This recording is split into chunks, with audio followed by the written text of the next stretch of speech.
Pierrot. J'imagine ta surprise quand tu recevras ce courrier. Ce n'est pas dans mes manières d'écrire, mais aujourd'hui, il va savoir pourquoi je meurs d'envie de t'envoyer une lettre d'amour. Vois-tu, ce qui me chagrine avec le verbe aimer, c'est qu'on l'accommode à toutes les sauces. Ne dit-on pas si bien « j'aime mon mari », « j'aime la Côte d'Azur »,« j'aime mon chien »,« j'aime mon pantalon vert ». Voilà que je m'égare dans des remarques sur les verbes. Cela doit te paraître bien futile. Ça, c'est bien toi. À quoi bon te mettre martel en tête pour des bêtises qui n'en valent pas la peine? Eh bien oui, le verbe aimer trempe dans toutes les sauces. Tiens, s'il se confirme que nous ne pouvons pas avoir d'enfants, eh bien, nous adopterons un chien. Tu pourras lui dire que tu l'aimes autant que tu le voudras, je ne serai pas jaloux. Ah, Venise, tu auras aimé, tu sais. Hein. Quand tu sauras combien c'est beau, je suis certain que tu regretteras de ne pas m'avoir accompagné à ce voyage de noces. Et moi, j'ajoute que dans les gondoles, il y a des amoureux serrés les uns contre les autres. Je rentre samedi soir par le train de nuit. Si tu pouvais venir me chercher à la gare, ça m'économiserait un taxi. Mon cher Blaise, tu es en voyage de noces à Venise? Tu irais jusqu'à samedi? Tout a l'air de bien se passer. Alors, s'il te plaît, ne sois pas désolé de mon absence. Ah, bien sûr, si tu as vu les moyens de me payer un voyage de noces digne de ce nom, je t'aurais peut-être accompagné.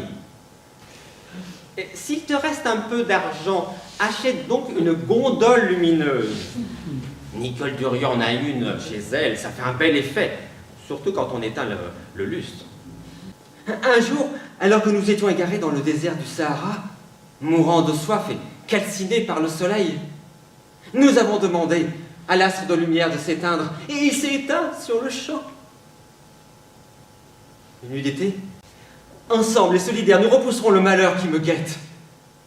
Simone, viens m'arracher aux forces du mal, qui m'entraîne vers ces contrées d'où l'on ne revient pas, faute d'issue de secours.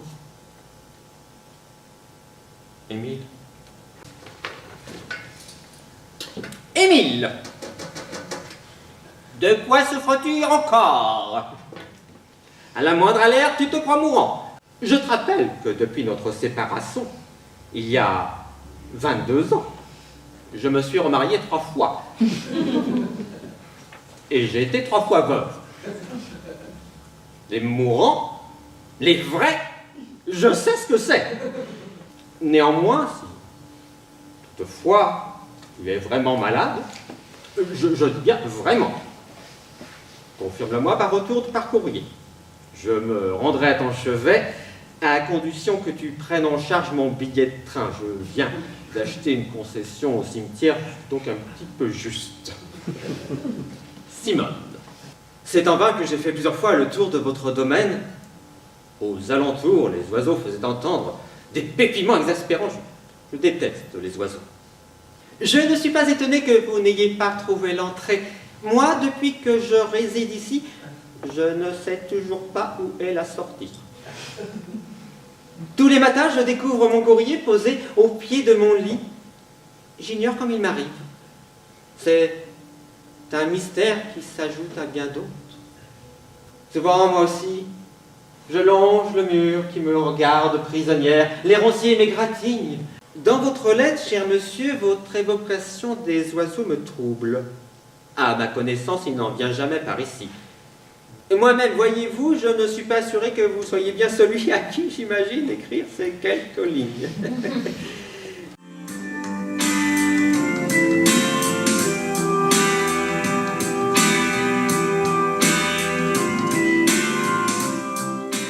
Merci de tout mon cœur pour ce cliché. Il me rappelle des moments merveilleux.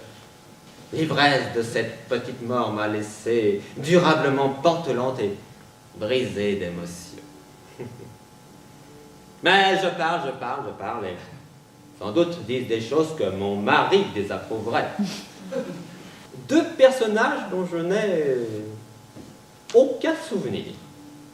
Quant aux 2 fossiles, Comme vous les nommez, apprenez qu'il s'agit de mon père Léonce et de ma mère Gisèle. Mais vous, madame, vous qui occupez une place de choix dans l'objectif, qui êtes-vous? Quant à vos allégations sur un prétendu rapport sexuel que nous aurions eu dans un KGB, permettez-moi de vous dire qu'il faudra en apporter les preuves. Le traitement post-opératoire touche à sa fin. C'est une réussite. Je suis en grande forme. Le docteur Georges a bien travaillé. Surtout, n'oublie pas le chèque pour la clinique pour mes liposuctions. Le secrétariat les réclame. J'ai eu une aventure avec une mineure qui, elle, avait tout fait pour se vieillir. Mon avocat a obtenu ma mise en liberté sous contrôle judiciaire. Aussi, je ne suis pas en mesure de payer tes liposuctions. Monseigneur, mon imagination me joue des tours. Une tripotée de nains Surgissent et viennent se réfugier sous la table.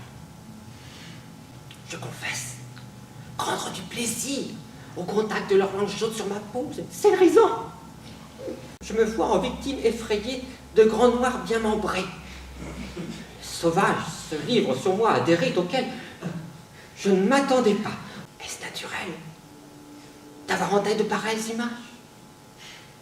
Je crains, monseigneur, qu'elle ne soit l'œuvre du démon. Mon enfant, ma sœur, me voilà tout excité par vos histoires. Celle des Noirs bien équipés, par Dame Nature, retient particulièrement mon attention, me rappelant l'époque bénie où j'étais missionnaire au Congo. Chez moi, la fibre paternelle est moins développée que la fibre coloniale. Si jamais vous avez de nouvelles visions concernant l'éblouissante condition physique de nos amis africains, ne manquez pas de m'en faire part, je suis gourmand de ce genre d'exotisme.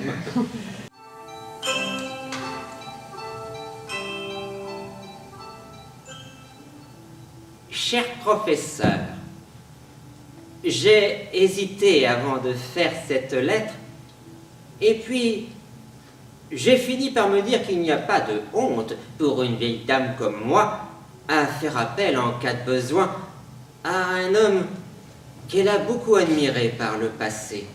Qu'est-ce que j'aimais vous voir à la télé? Dans les émissions médicales, vous parliez drôlement bien. Parfois, je perds des mots. Le soir, il arrive que je me rappelle plus ce que j'ai mangé à midi. Vous me voyez confus d'être obligé de répondre de mémoire à votre lettre.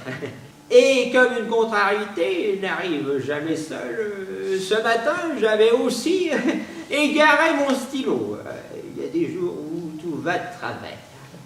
Et c'est quasiment miraculeux que je réponde à votre lettre, car il y a un quart d'heure encore, j'ignorais où se trouvait mon stylo. Vous n'allez pas me croire, je l'avais égaré. Avec l'âge, je ne me montre plus à l'écran.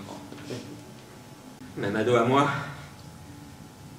Mado, ma fente, mon éléphante, mon bonbon d'amour, je taquine ta poupe, je besogne tes cheminées, tu roules, tu tangues, tu dérives, tu glandes les chaînes et déchaînes mon gland, je borne mon arc et monte à l'assaut de ton maquis, tu mets des voiles, des clairières et m'ouvres des cavernes profondes au parfum froid de voix sauvage.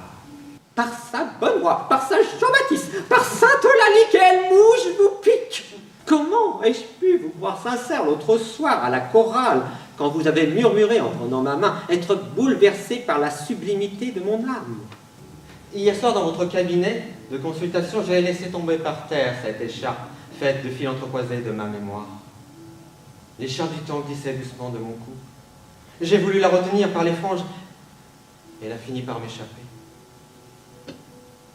Ainsi, vous prétendez vous être allongé sur le divan, Je vous rappelle, cher docteur, que c'était moi, Sylvain Lafarge, qui me trouvais à cette place. Et cette réalité tient en quelques mots. Vous êtes le docteur, je suis le patient, vous étiez assis sur une chaise et moi étendu sur le divan. C'est mon écharpe tricotée à la main par moi-même. Est-ce par cruauté ou pour expérimenter une nouvelle thérapie que vous inversez les rôles? Voilà bien la preuve, s'il en fallait une, que la personne assise sur cette chaise, c'était vous. Parce que moi, madame, je ne porte pas de bas. Depuis que nous sommes rencontrés à la foire au glas de Montluc en Chalosse, arrête pas de penser à vous. Et on peut dire que vous me faites un sacré effet, ma Solange. Aussi, je suis bien malheureux que vous ne répondez pas à mes lettres. Votre silence me brise le cœur, mais me décourage pas. Cette fois, je glisse dans l'enveloppe un timbre pour la réponse. Imagine le moment où vous passerez votre petite langue rose sur la gommette pour le mecter. Assez d'enfantillage! J'en ai par-dessus la tête de vos lettres. Et si vous flottez dans vos slips, eh bien forcez-vous à manger. Ou bien habillez-vous dans la taille inférieure.